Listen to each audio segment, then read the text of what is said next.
ओम नमो भगवते वासुदेवाय। ओम नमो भगवते वासुदेवाय। ओम नमो भगवते वासुदेवाय। नारायणं नमस्कृत्य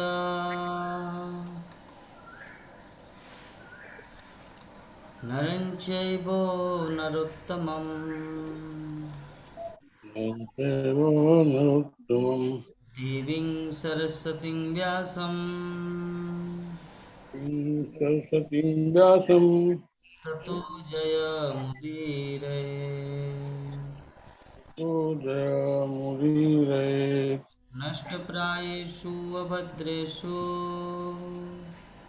प्रायेषु अभद्रेषु नित्यं भागवत सेवया नित्यं भागवत सेवया। भगवती उत्तमश्लोके उत्तमा श्लोके भक्तिर्भवति नैष्टिकी। भक्तिर्भवति नष्टिके। श्रीमद् भागवतम प्रथम स्कंद 11 अध्याय श्लोक संख्या 30। अथा विशत सभवनम विशत विशत स्वभवनं स्वभवनम् सर्वकामम अनुत्तमम सर्वकामम् सर्वकामम् अनुत्तमम् अनुत्तमम् प्रसादायत्र पत्नीनां प्रसादायत्र पत्नीनामा सहस्राणि च षोडश। सहस्राणि च षोडश अथा विशत सभवनम् अथा विशत स्वभवनम् सर्वकामम् अनुत्तमम् सर्वकामम् अनुत्तमम् प्रसादायत्र पत्नीनां प्रसादाय प्रसादायत्र पत्नीनामा सहस्राणि च षोडश। सहस्राणि च षोडश। हरे कृष्ण। हरे कृष्ण प्रभु जी। बोलिए प्रभु जी। अथ विशत स्वभवनम अथा विशत स्वभवनम् सर्वकामम् अनुत्तमम् सर्वकामम् अनुत्तमम् प्रसादायत्र पत्नीनां प्रसादायत्र पत्नीनाम् सहस्राणि च षोडश। सहस्राणि च षोडश। हरे कृष्ण। माता जी पढ़िए। हरे कृष्ण प्रभु जी। सभी भक्तजनों को दंडवत प्रणाम करती हूँ। अथा विशत स्वभवनम् यथा विशत स्वभवनम् सर्वकामम् अनुत्तमम् सर्वकामम् अनुत्तमम् प्रसादायत्र पत्नीनामा प्रसादायत्र पत्नीनां सहस्राणि च षोडश। सहस्राणि च षोडश।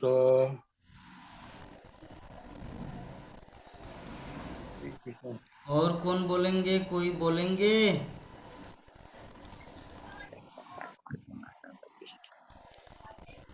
नंद किशोरी माता जी नहीं आए ना?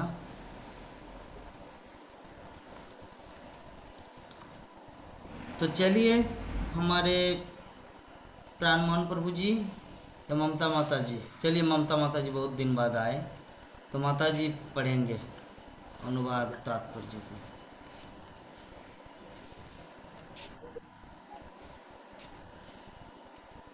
हरे कृष्ण प्रभु जी। तत्पश्चात भगवान अपने महलों में प्रविष्ट हुए जो सभी तरह से परिपूर्ण थे। उनमें उनकी पत्नियां रहती थी और वे 16,000 से भी अधिक थीं। तात्पर्य: भगवान कृष्ण की 16,108 पत्नियां थीं और और प्रत्येक के लिए 4 दीवारी तथा उद्यान से युक्त पूर्ण रूप से सुसज्जित महल थे। इन महलों का पूरा विवरण दसम स्कंध में दिया गया है। सारे महल सर्वोत्तम संगमरमर पत्थर के बने थे। वे रत्नों से प्रकाशित थे और मखमल तथा रेशम के पर्दों तथा गलीचों से सुसज्जित थे, जिनके किनारों पर सोने की जड़ी लगी थी। भगवान का अर्थ है जो समस्त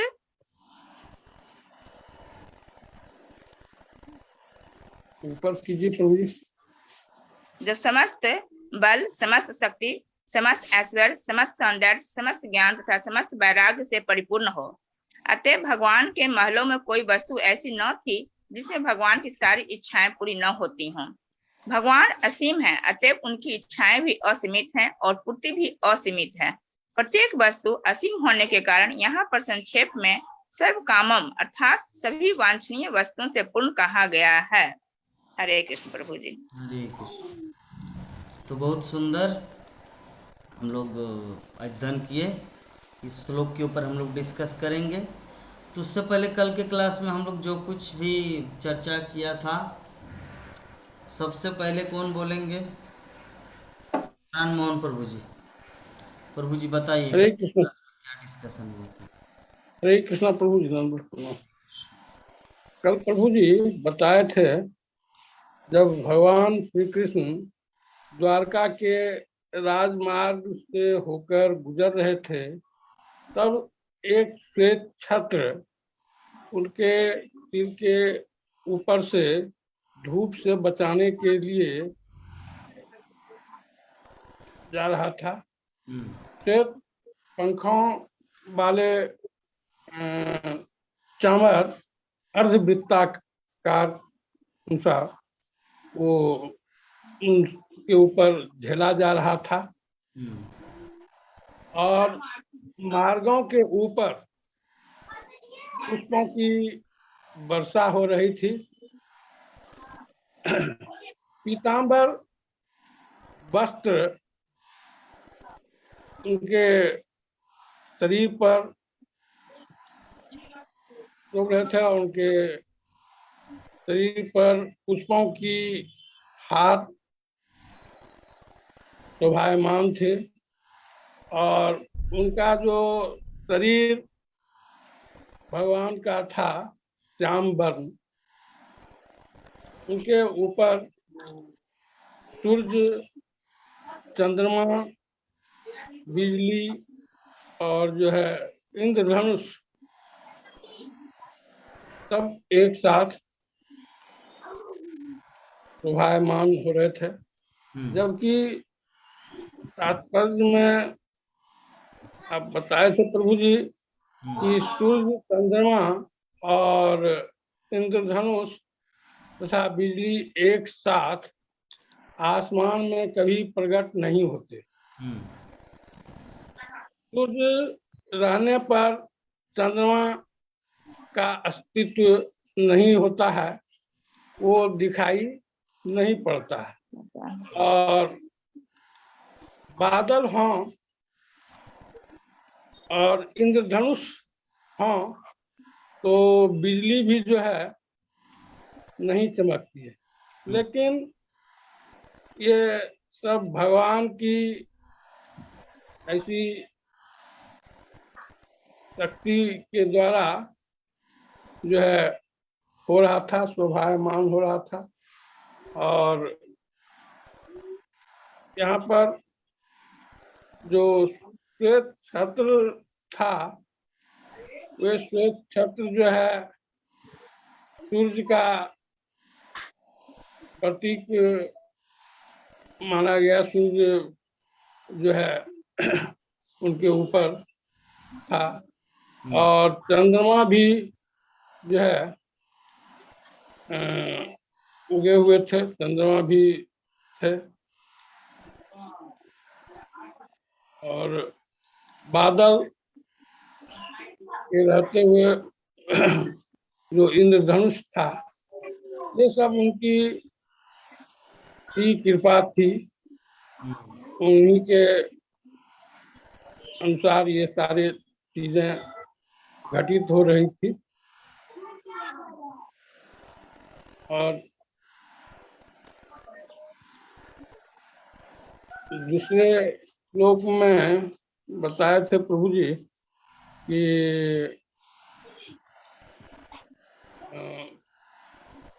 जब द्वारका प्रवेश किए तो सर्वप्रथम वे अपने माता और पिता वसुदेव के घर में गए और पिता और माता का चरण स्पर्श किए। माताएं उन्हें जो है गोद में लिए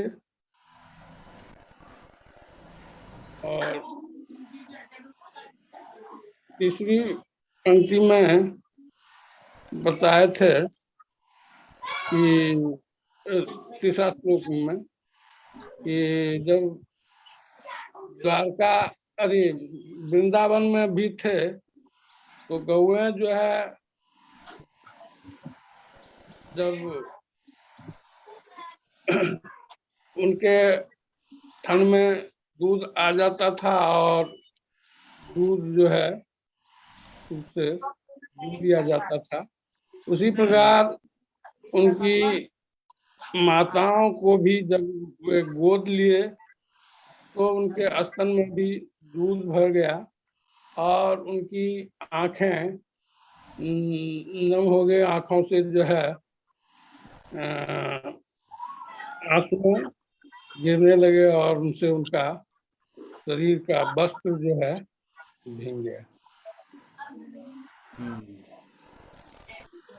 और कुछ है प्रभु जी बोलने का या दूसरे को चांस दिया जाए?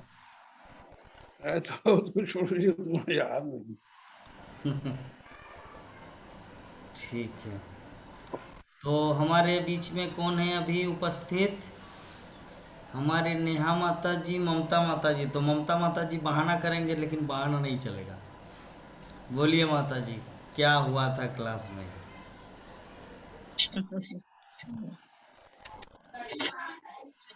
हरे कृष्ण प्रभु जी, कुछ कुछ बता सकते हैं प्रभु जी? हाँ, कुछ कुछ बताइए। जब श्री कृष्ण भगवान द्वारका में प्रविष्ट हुए, मतलब जब अपने महल की तरफ उनका आगमन हुआ, अपने महल में प्रविष्ट हुए,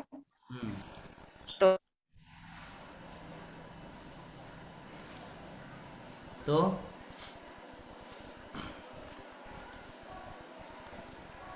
हरे कृष्णा कृष्णा कृष्णा हरे हरे, हरे राम राम राम हरे हरे। चमक रहा हो सूर्य के प्रकाश, वैसे वास्तविक जीवन में या वास्तविक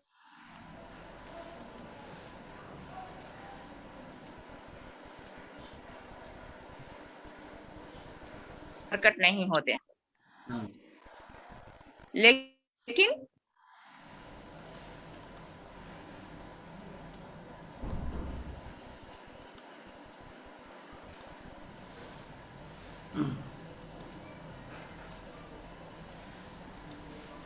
अनंत है।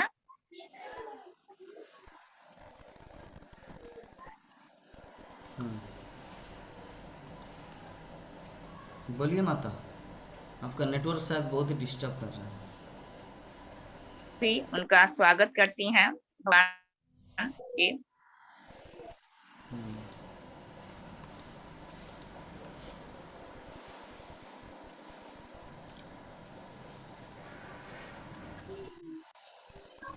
बहुत ही प्रसन्नचित होते हैं।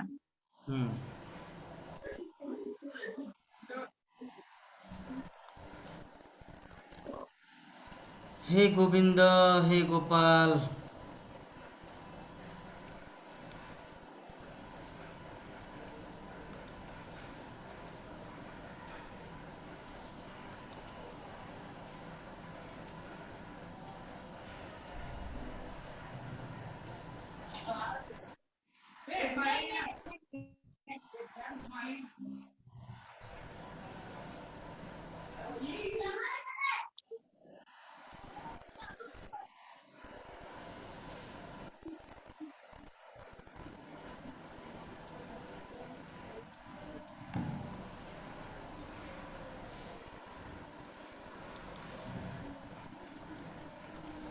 हरे कृष्णा।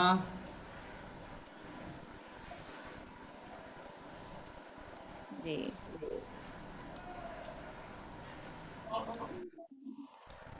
आवाज आ रही है माता जी? जी आवाज आ रही है प्रभु जी, आवाज। तो ठीक है, हमारे नेहा माता जी बोलने की कृपा करें। माता जी कल के क्लास में क्या हुआ था, फिर हम लोग शुरू करते हैं हमारा आज का क्लास। हरे कृष्णा। हरे सभी को कृष्ण। मेरा दंडवत प्रणाम। प्रणाम।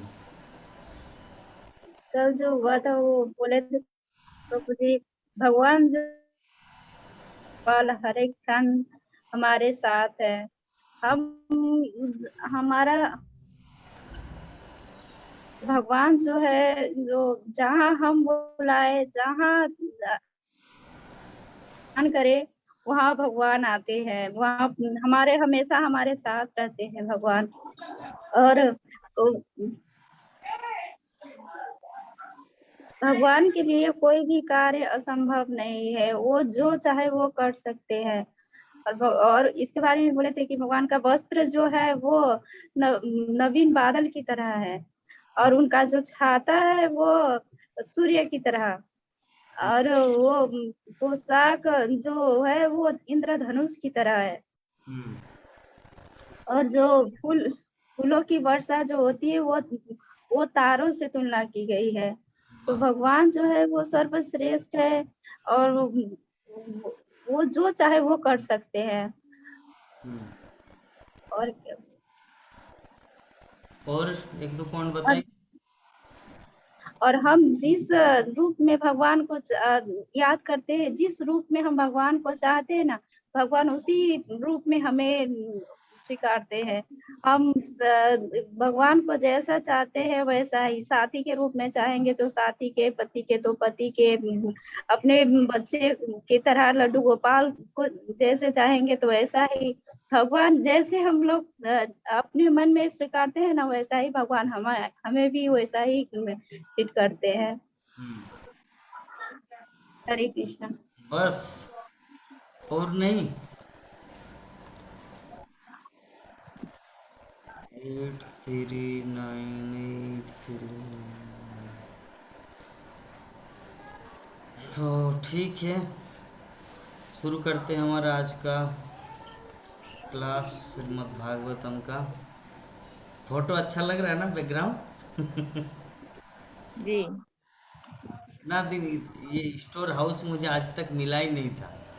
अभी क्या किया, लक्ष्मी का जो अकाउंट है, मतलब उनका गूगल अकाउंट, यूट्यूब, तो उसमें मैं क्लिक किया तो देखा बहुत सारा फोटो आ रहा है, तो वही मैं पीछे लगा गया। तो हम लोग अभी चर्चा करेंगे, भक्तगण तो ओवरव्यू दे ही दिया कि क्या क्या हमारा चर्चा हुआ था कल। भगवान श्री कृष्ण कैसे सभी माताएं उनको दूध पिलाए नहीं, ऑटोमेटिक स्तन से दूध बहने लगा स्नेह के कारण। ये नेचुरल लग रहा है, ओरिजिनल? सच में या डुप्लीकेट लग रहा, बताइए, सच बताइए। जी, एकदम ठीक एकदम लग रहा नेचुरल प्रभु। लग रहा है प्रभु जी। अच्छा, तब ठीक है, तब इसी को रखेंगे। तो आज का हमारा जो श्लोक है 30 नंबर श्लोक। अथा विशत सभवनं सर्व कामम अनुत्तमम प्रसादा जत्र पत्नी नाम सहस्त्राणी च षोडश। अर्थात कहने का मतलब कि तत्पश्चात भगवान अपने महलों में प्रविष्ट हुए, जो सभी तरह से परिपूर्ण थे, उनमें उनकी पत्नियां रहती थी और 16,000 से अधिक थी। तो ये है पहले जमाने के व्यक्ति का लक्षण। आज का लड़का अमेरिका में रहता है, प्राणमोहन प्रभु जी का लड़का बेंगलोर में रहता है, जब आते हैं किसका चरण छूते हैं? पहले किसके रूम में जाते हैं? पत्नी के रूम में, या प्राणमोहन प्रभु जी का चरण छूने आते हैं? मैं प्रभु जी के मुख से सुनना चाहता हूँ।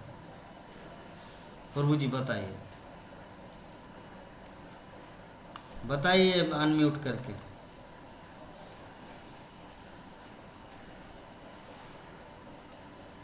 पहले अपने माँ बाप का ही प्रणाम किया जाता है प्रभु जी।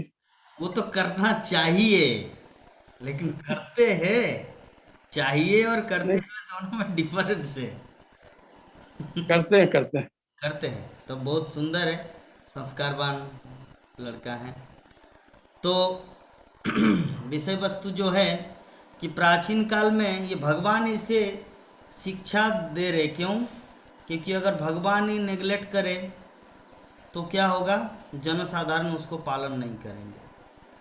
ठीक है, इसीलिए कृष्ण अपने आचरण के माध्यम से, क्योंकि भगवत गीता में भगवान श्री कृष्ण बोलते हैं कि जद जत आचरति श्रेष्ठ तत्व देवे तरो जना सजत प्रमाणम कुरुते लोकस्तद अनुवर्तते। अर्थात महापुरुष जो जो आचरण करता है, सामान्य व्यक्ति उसी का अनुसरण करते हैं।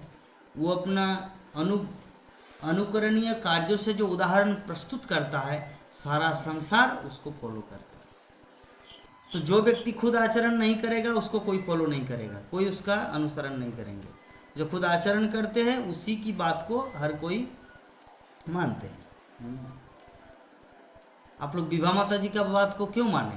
क्योंकि माता जी खुद भक्ति करते हैं, जहाँ तहाँ कथा होते हैं भगवान का कथा दौड़ के चले जाते हैं, खाना पीना छोड़ के, है ना। तो आप लोग देखते हैं कि माता जी कथा के प्रति, भागवत कथा के प्रति कितना रुचि है, और वैसे व्यक्ति आपको उपदेश दे रहे, आप ऑटोमेटिकली उसको पालन करते। क्यों? क्योंकि वो पालन कर रहे। अगर पालन ना करते, अरे मैं तो अभी काम करने जाओ, 2 बजे से मेरा ड्यूटी है, रविवार से सोमवार तक, कितना आप लोग भागवत कथा चले जाओ, अभी आप लोग का उम्र हो चुका। ऐसे बोलने से क्या आप लोग जाते? अगर माता जी आप लोगों को ऐसे इंस्ट्रक्शन देते तो क्या असंभव था कि आप लोग उसकी बात को पालन करते? आप क्या बोलते? आप बोलते अरे तू तो बच्ची है, मैं कहाँ 70 साल का वृद्ध व्यक्ति, कहाँ तू 40-45 साल की छोटी सी माता जी। आप ऐसा बोलते, लेकिन आप ऐसा क्यों नहीं बोल पा रहे? क्योंकि खुद अपने जीवन में उसको लागू कर रहे। प्रहलाद महाराज को क्यों कुछ नहीं बोल पाया? 5 साल का बालक जगतवासियों को शिक्षा दे रहे। क्यों? क्योंकि अपने जीवन में वो आचरण किया था। तो जो व्यक्ति अपने जीवन में कृष्ण भक्ति का आचरण करता है ना, वो किसी को भी शिक्षा दे सकते हैं, वो किसी को भी कृष्ण भक्ति की शिक्षा दे सकते हैं। लेकिन जो खुद आचरण नहीं करते, और वो बूढ़ा भी हो ना, बच्चे उसकी बात नहीं मानेंगे। बहुत सारे बूढ़ा घर में बैठे रहते हैं, जो नाती पोता को सब समय ऑर्डर करते रहते हैं, अरे मंदिर जाना चाहिए, और खुद बीड़ी फूंक रहा है। हाँ, थोड़ा मंदिर में जाके नारियल चढ़ाना चाहिए, सावन का महीना है, शिव जी के मस्तक पे थोड़ा पानी दे के आओ, और पूरा ऐसे खैनी मल रहा है, तो उसकी बात को कोई मानेंगे नहीं। बच्चा बोलेगा अरे तू बुढ़ा, अभी तो भक्ति करना चाहिए आपको, सारा जीवन भर तो बोल रहे थे कि जब बूढ़ा बनेंगे तब भक्ति करेंगे, बूढ़ा बनेंगे तब भक्ति करेंगे। अभी बूढ़ा बन गया फिर भी खैनी नहीं छोड़ रहे, फिर भी बीड़ी पान नहीं छोड़ रहे, तो तुम्हारा उपदेश कौन मानेगा? जाओ यहाँ से। तो इसीलिए किसी भी व्यक्ति को उपदेश देने से पहले हमारे खुद का आचरण जरूरी है। इसलिए आचरण और उच्चारण। और एक चीज़ मैं बोलना भूल जाऊंगा, इसलिए पहले ही बता दे रहे, कल मेरा क्लास है मायापुर टीवी में सुबह 8 बजे, ठीक है, ध्यान रखना है, नहीं तो बाद में प्रभु जी पता ही नहीं था। खैर बाद में सुना जा सकता, लेकिन लाइव का अलग ही आनंद आता है, 8 बजे से 9 बजे। तो जो भी है, तो भगवान श्री कृष्ण क्या उदाहरण प्रस्तुत किए? पहले माता पिता को प्रणाम किए, उसके बाद अपनी पत्नियों के पास गए। जबकि आजकल के जेनरेशन थोड़ा विपरीत है।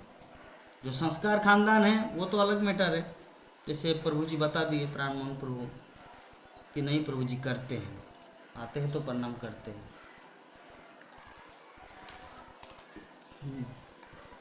तो श्रील प्रभुपाद तात्पर्य में लिख रहे हैं इस संबंध में कि भगवान श्री कृष्ण की कितनी पत्नियां थी? 16,108, 108। और प्रत्येक के लिए 4 दीवारी तथा उद्यान से युक्त पूर्ण रूप से सुसज्जित महल था। सबके लिए सुसज्जित महल। सुसज्जित महल का अर्थ क्या होता है? सुसज्जित महल का अर्थ होता है सब कुछ हरा भरा रहेगा। ऐसा नहीं कि अरे मेरे घर में अंगूर नहीं है, अब थोड़ा दो ना, तरबूज मेरे पास नहीं है, घर में मेहमान आए, ऐसा नहीं। सबके घर में फल फूल, खाना पीना, चेयर टेबल, फर्नीचर, सब कुछ परफेक्ट। ऐसा नहीं कि चलिए हमारे घर में कुटुंब आए, थोड़ा चेयर उधार दो, तो 2 चेयर दो, हमारे घर में तो एक ही चेयर है, आप 2 दो। ऐसा नहीं, पूरा परफेक्ट सफिशिएंट मात्रा में है। तो ये है भगवान श्री कृष्ण का गृहस्थ, जो हम लोग तुलना भी नहीं कर सकते कभी भी, किसी भी अवस्था में। हम लोग तो एक पत्नी को संभालना माथा खराब हो जाता है ना विभा माता जी? एक पत्नी के साथ घर करना ही सबसे बड़ा डामाडोल हो जाता है। और भगवान श्री कृष्ण 16,108 पत्नियों के साथ रिश्ता निभाए थे। इससे पता चलता है कि भगवान के पास, देखिए, संयम अलग चीज है और क्या बोलते हैं, सहनशीलता अलग चीज है। व्यक्ति के पास अगर सब कुछ रहेगा ना मात्रा रूप में, धन पैसा चाल डाल एवरीथिंग, तो नारी जो होते हैं ना वो थोड़ा फिट बैठते हैं उस घर में, क्योंकि सब कुछ हरा भरा है। उसके बाद थोड़ा अगर गाली गलौज करे भी पति को गाली गलौज नहीं करता है, वही नारी करते हैं जिसके घर में थोड़ा अभाव होता है। घर में जो अभाव होता है ना, कि सब समय घर में बैठे हुए हैं, थोड़ा जाके सब्जी बिजनेस करके थोड़ा पैसा कमा के तो लाओ ऐसे करके माता जी लोग ताना मारते हैं। क्यों? क्योंकि कुछ तो करना है, नहीं तो कैसे चलेगा पेट। लेकिन जब घर में सब कुछ रहता है, क्या नेहा माता जी कभी अपने पति को ऐसा बोलते? नहीं। क्यों? उनका पतिदेव इंजीनियर है, हर महीना 1 लाख रुपया आता है। खैर डोनेशन नहीं देते, वो अलग मैटर है। तो इसीलिए वो कोई कंप्लेन नहीं। एक बच्चा है छोटा सा लड्डू,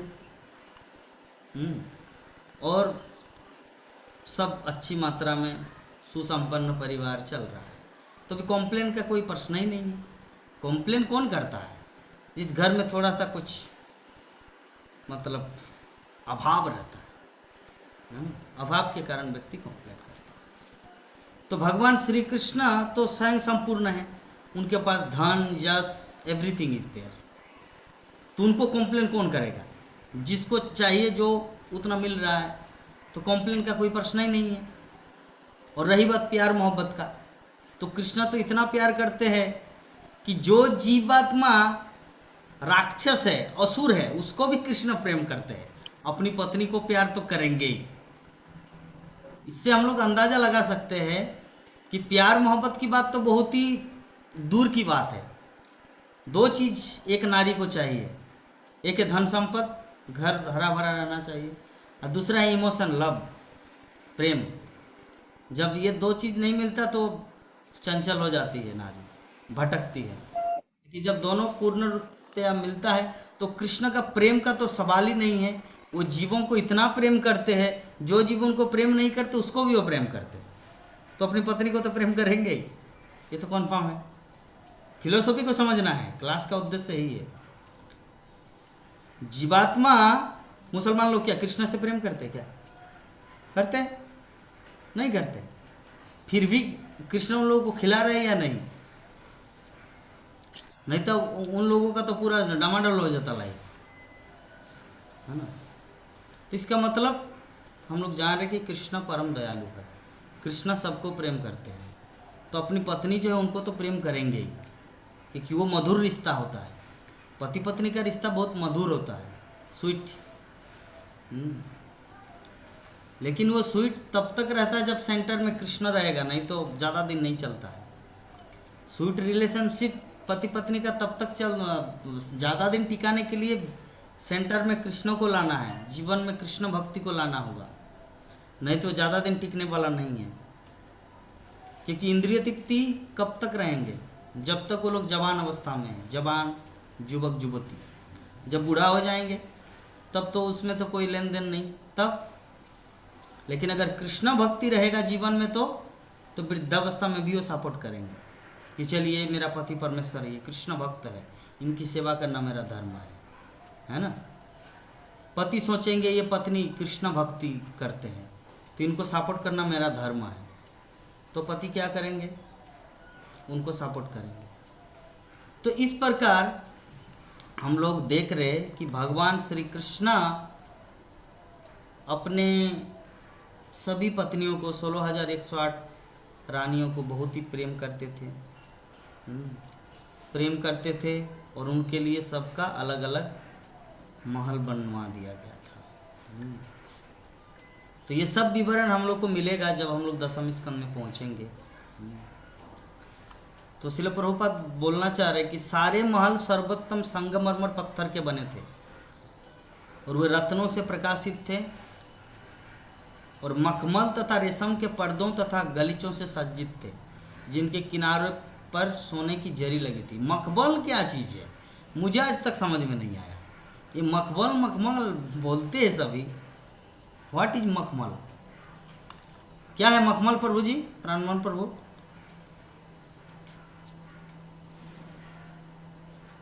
बताइए। वेलवेट कपड़ा होता हाँ,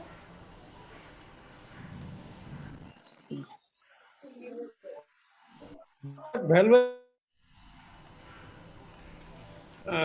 चिकनापन ज्यादा होता है अच्छा अच्छा। और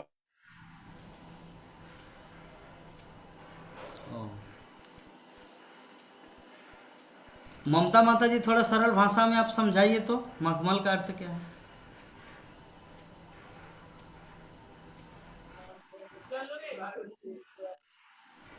हरे कृष्णा।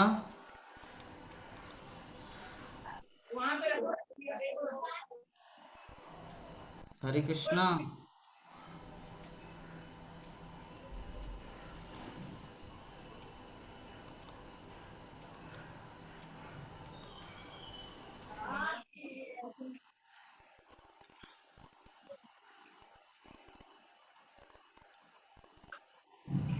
हरे कृष्णा।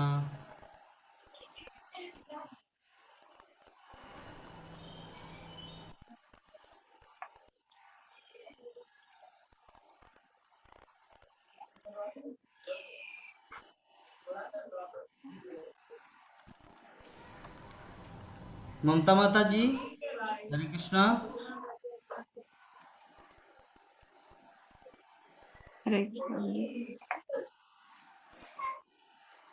आप थोड़ा सरल भाषा में बताएंगे what is the meaning of मखमल?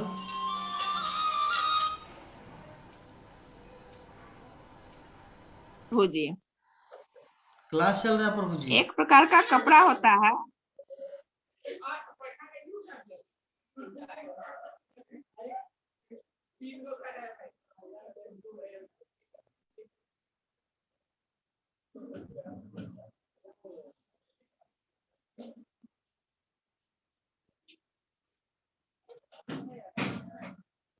एक प्रकार का कपड़ा होता है, यस।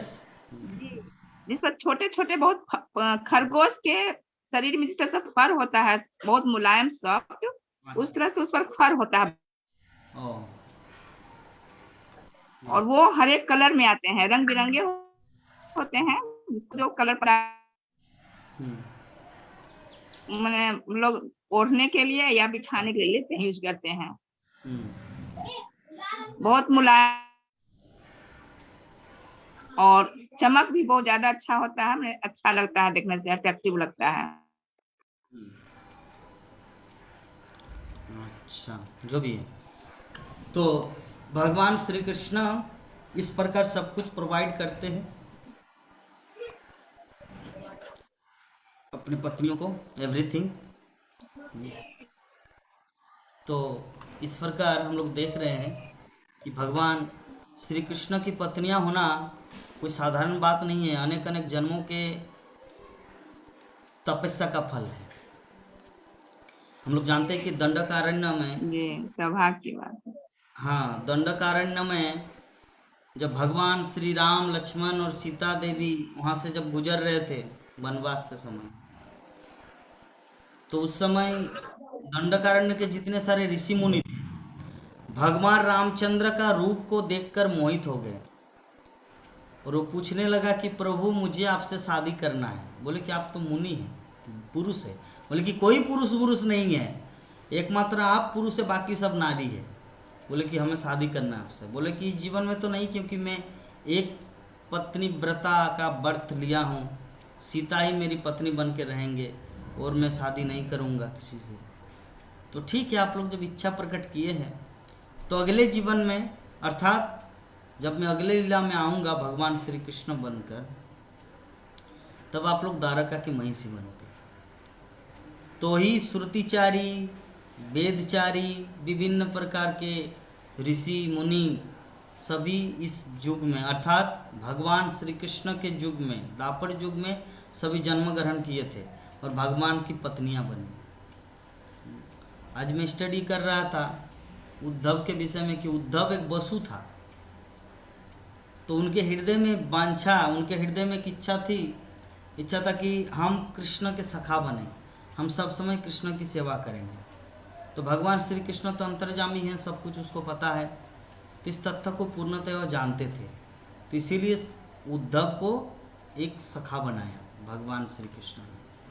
हाँ, तो इस प्रकार जीवात्मा के हृदय में जो भी इच्छाएं अगर वो डेवलप करे तो एक दिन उसकी इच्छा पूरा होगा।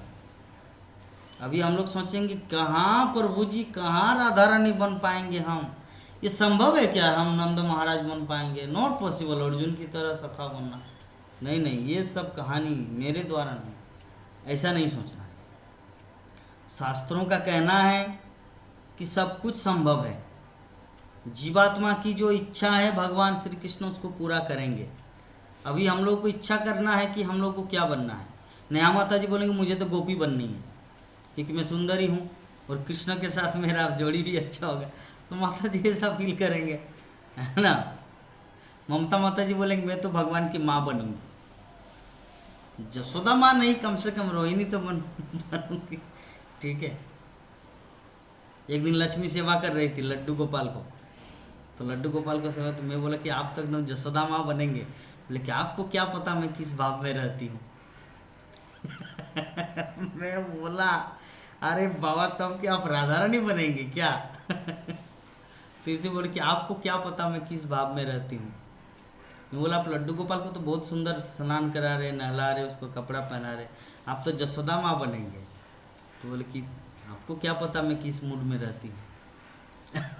तो जो भी है अपनी अपनी इच्छा के अनुसार कृष्णा उनकी इच्छा को पूरी करेंगे। तो हम लोग को जस्ट डिजायर, ये मनुष्य जीवन अभी साधन है, बाकी और संभव नहीं है। जब कुत्ता बनेंगे तो क्या गोपी बनेंगे या नंद महाराज बनने का ख्वाब आएगा थोड़ी। अभी मनुष्य जीवन है, अभी समझ है। तो 84 लाख जीव जोनी पार करके हम लोग आए हैं मनुष्य जीवन में, तभी वो साधन है। अभी हम लोग भगवान श्री कृष्ण को जिस रूप में चाहेंगे उसी रूप में हम लोग को प्राप्त होगा। तो हम लोग को जस्ट सीरियस रहना है भक्ति जीवन में, सीरियस रहने से ही हम लोग को सब कुछ प्राप्त होगा। तो इस प्रकार ये जो श्लोक है हमारा, यहाँ पर सब कुछ श्रील प्रभुपाद बता दें कि प्रत्येक वस्तु असीम होने के कारण यहाँ पर संक्षेप में सर्वकाम अर्थात सभी वांछनीय वस्तुओं से पूर्ण कहा गया है। कृष्ण जो है ना सर्वकाम है, अर्थात सबकी इच्छाओं को पूरी करते हैं, जिसकी जो इच्छा है।